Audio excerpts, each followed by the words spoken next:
Como un joven de barrio, baleado a los 17 años, terminó construyendo un imperio musical de más de 300 millones de dólares, sin que el mundo supiera la mitad de su historia. Daddy Yankee no solo fue el rey del reggaetón, fue el arquitecto de una fortuna, un símbolo de poder silencioso, joyas de museo, propiedades secretas, contratos millonarios y una traición que lo obligó a elegir entre el dinero y su alma. Esta no es una historia de fama, es una historia de supervivencia, ambición y redención. Muchos lo conocen por un solo hit, Gasolina. Pero lo que pocos saben es que Daddy Yankee no construyó una carrera musical, construyó un imperio. No solo transformó un género, cambió la historia, creó una máquina de dinero, controló su propia marca y convirtió cada canción en un activo. Esta historia no se trata de un artista, se trata de un estratega, un hombre que nació entre balas, caminó con dolor, firmó contratos que pocos comprenden, vivió en mansiones que parecen fortalezas y terminó dejando todo detrás para encontrar algo que ni el dinero pudo darle. ¿Cómo llegó hasta allí? ¿Qué perdió por el camino? ¿Y por qué decidió desaparecer cuando lo tenía todo? San Juan, Puerto Rico, años 90. Ramón Luis Ayala Rodríguez aún no era Daddy Yankee, tenía 17 años y un solo sueño: jugar en las grandes ligas. Entrenaba diario, se esforzaba, tenía el talento, pero también vivía en un barrio donde las balas eran más comunes que las oportunidades. Una tarde cualquiera, mientras caminaba por su comunidad, recibió un disparo a quemarropa con una escopeta calibre 12, sin aviso, sin discusión y sin motivo. El plomo le atravesó la pierna izquierda y los médicos nunca pudieron remover todos los fragmentos. Hasta el día de hoy los lleva dentro. Ese instante marcó el final de su carrera como beisbolista, pero también fue el nacimiento de una leyenda. Mientras otros hubieran quedado rotos, Daddy Yankee eligió otro camino: el micrófono. Grababa en un cuarto sin ventanas, con equipos prestados, y vendía sus cintas una por una en la calle. Su estudio era su casa, su marketing la confianza de su voz. Cojeaba por el barrio, pero sus letras ya empezaban a sonar en los carros. Su primer tema en correr como pólvora fue Posición, seguido por Somos de Calle. Y cada una no solo sonaba cruda, sonaba real, porque no lo estaba fingiendo, estaba rapeando desde el dolor, desde la herida y desde el hambre. Esa etapa no lo frenó, lo forjó, y fue entonces cuando el mundo dejó de ver a un chico herido y empezó a escuchar el hombre que cambiaría la historia de la música latina para siempre. Gasolina no solo fue un hit, fue una explosión cultural. Año 2004. Mientras el mundo seguía escuchando pop y hip hop americano, un sonido crudo, agresivo y callejero emergía desde Puerto Rico. Nadie estaba preparado para lo que se venía, pero Daddy Yankee lo estaba. En cuestión de días, el tema se apoderó de las calles, las discotecas, las radios y luego del planeta. Gasolina llegó al puesto número 1 en MTV, lideró los charts en España, Francia, Italia y reventó los parlantes en países donde ni siquiera sabían cómo pronunciar reggaetón. Fue el primer reggaetonero en cruzar la frontera del idioma y la clase social. Yankee no solo puso a bailar al mundo, redefinió las reglas del juego. Grandes disqueras que antes ignoraban el género, ahora hacían fila para firmarlo. Empezó a girar con artistas como Don Omar, Wisin y Yandel, Tego Calderón, Ivy Queen, pero no era uno más en la fila. Todos sabían que él era el motor, el líder, el pionero. La industria empezaba a entender que Daddy Yankee no era solo un artista popular, era un estratega, un fenómeno comercial y el arquitecto del reggaetón global. Y lo que venía después haría que Gasolina pareciera solo el primer caso. Mientras que el público coreaba sus canciones y la industria celebraba el fenómeno del reggaetón, Daddy Yankee estaba haciendo algo mucho más poderoso que sonar en la radio. Estaba construyendo un imperio.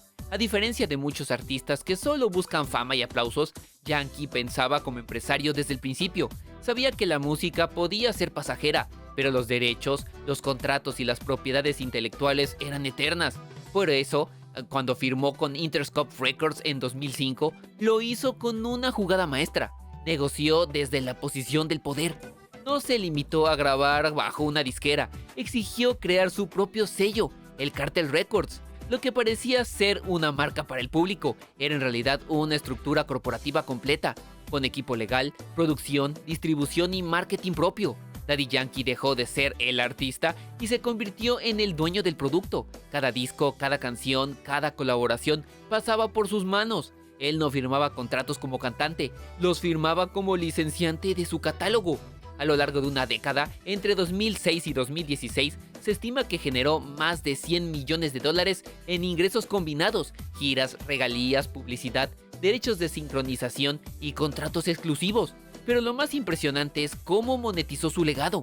Temas como Dura, Con Calma, Shaky Shaky, Limbo, no solo fueron hits, fueron activos. Esos sencillos generaron millones en campañas internacionales con marcas como Pepsi, Reebok y campañas de streaming en Spotify y Apple Music. En YouTube, sin necesidad de sacar nueva música, sus ingresos mensuales se mantienen entre $80,000 y $100,000 gracias a la rotación constante de sus clásicos. Y en paralelo, su sello, El Cartel, empezó a trabajar con otros talentos, consolidando aún más su presencia como empresario musical. Mientras otros artistas dependían de las giras para sobrevivir, Yankee ya cobraba por adelantado contratos de licencias y sincronización que aún no se publicaban. En silencio, con estrategia y sin escándalos, Daddy Yankee se convirtió en el hombre más influyente y mejor pagado del reggaetón. No solo impuso un sonido, impuso un modelo. Cuando el dinero dejó de ser una meta, Daddy Yankee empezó a convertir su fortuna en símbolos de poder. No hablamos de lujos exagerados por puro ego, hablamos de activos construidos como si fueran obras maestras. Su residencia principal está en Luquito, Puerto Rico, una mansión frente al Mar Caribe, valorada en más de $6 millones. Tiene piscina infinita, helipuerto privado, un muro de seguridad perimetral con tecnología militar y cámaras que cubren cada ángulo. Pero lo más impactante es lo que no se ve, una pared secreta que oculta su colección personal de relojes de lujo. Relojes que no se compran, se subastan. Entre ellos un Richard Mille de más de $400,000, un Rolex Daytona de platino cubierto de diamantes invisibles y modelos exclusivos de Audi Mars, Piaget y Patek Philippe que ni aparecen en catálogo. Su cadena de oro puro, la más grande del género, está valuada en más de $600,000 y pesa casi lo mismo que un chaleco antibalas. Para Daddy Yankee, cada joya no es un adorno, es una declaración silenciosa. Vive rodeado de piezas que representan jerarquía, no ostentación, pero eso es solo el comienzo. También posee propiedades en Miami, República Dominicana y Panamá, cada una adaptada para estilos de vida distintos, una para descansar, otra para invertir y otra para operar desde el anonimato. Se rumorea que adquirió una villa en Ibiza valorada en más de $9 millones, usada exclusivamente para escapadas privadas sin presencia mediática. El valor total estimado de sus bienes raíces superan los 25 millones y todo está a nombre de sociedades estructuradas con ingeniería legal avanzada. Daddy Yankee no solo vivió con lujo, vivió con inteligencia. Mientras muchos artistas malgastan sus ganancias en caprichos pasajeros, él construyó un portafolio sólido, diverso y estratégico, pensado para durar más allá de su carrera musical. Porque su visión nunca fue tener dinero, fue mantenerlo, y en el mundo del entretenimiento eso lo convierte en una especie rara, un millonario que no presume, sino que ejecuta. A simple vista, Daddy Yankee lo tenía todo: fama global, una fortuna blindada y una familia estable que lo acompañó desde sus inicios. Su esposa, Mireidis González, estuvo con él desde mucho antes del éxito, desde el barrio, desde el disparo, desde las primeras grabaciones caseras. Fueron más de 30 años juntos, una vida entera construida en silencio, sin escándalos, sin cámaras invadiendo su privacidad. Pero cuando Daddy Yankee anunció su retiro definitivo en la música en 2022, lo que parecía un cierre elegante escondía un conflicto interno.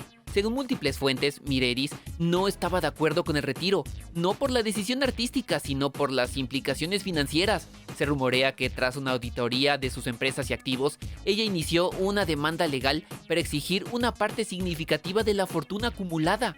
No estamos hablando de unos pocos millones, hablamos de decenas de millones de dólares, cuentas bancarias, propiedades y acciones en sociedades estructuradas a lo largo de 2 décadas. El argumento: había operaciones, contratos y manejos económicos que ella desconocía o no aprobaba.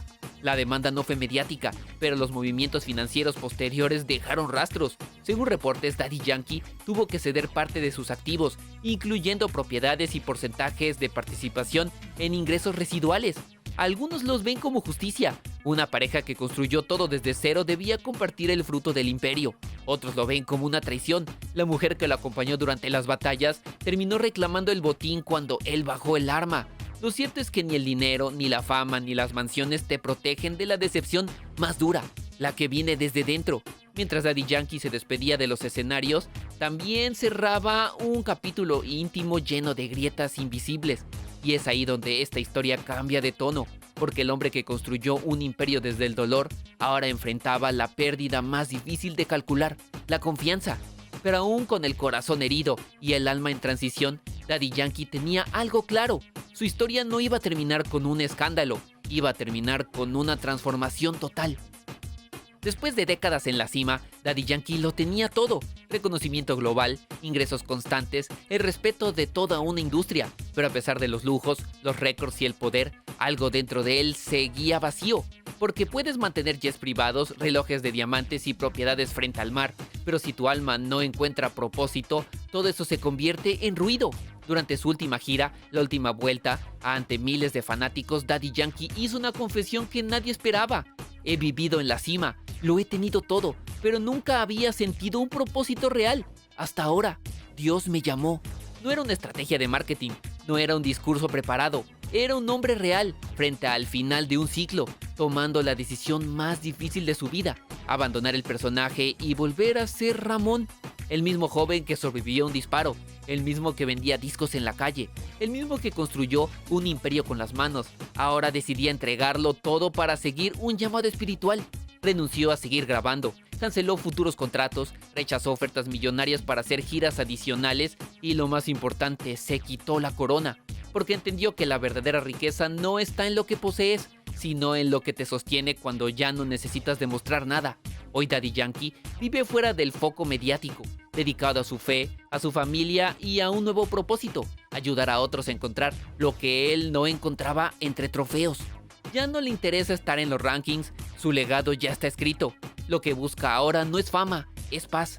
Y eso, para alguien que lo tuvo todo, es el mayor acto de libertad que un hombre puede permitirse.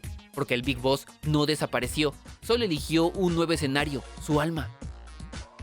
Daddy Yankee fue más que un artista, fue un sobreviviente, un empresario, un símbolo y también un recordatorio viviente de que puedes construir un imperio y aún así sentirte vacío por dentro.